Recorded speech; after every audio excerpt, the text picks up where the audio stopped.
ကဲကျွန်တော်နိမိတ်ဆက်ပေးမယ့် app လေးကတော့ Puzzle Fan ဖြစ်ပါတယ်ဒီကောင်လေးကတော့ဒီတိုးပုံလေးနဲ့ပါနော်အားလေးကိုဝင်ပါမယ်ဒီကောင်လေးကကျွန်တော်တို့ game ဆော့ပြီးတော့ငွေရတဲ့ app ဖြစ်ပါတယ်ပတ်စံတစ်ပြားမှထည့်ဆရာမလို့เนาะဒါမျိုး app တွေကအပြင်းပြေ game ဆော့ပြီးတော့ငွေရှာလို့ရပါတယ်เนาะပြီးရင်ကျွန်တော်တခြား game တွေဆော့မဲ့စာဒါလေးကိုကျွန်တော်ဆော့နေပတ်စံရမှာဖြစ်ပါတယ်โอเคဒါဆိုရင်ကျွန်တော်တစ်ခုပြထားတဲ့ဟာကတော့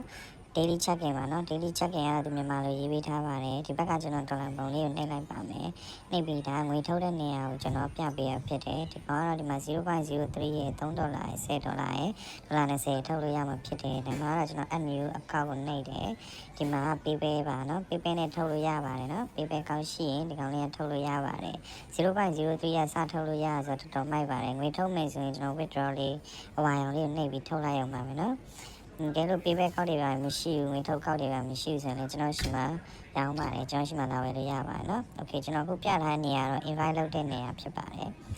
invite ကုတ်လေးထည့်လိုက်ရင်$3ရမှာဖြစ်ပါတယ်เนาะ okay ဒီမှာဆိုရင်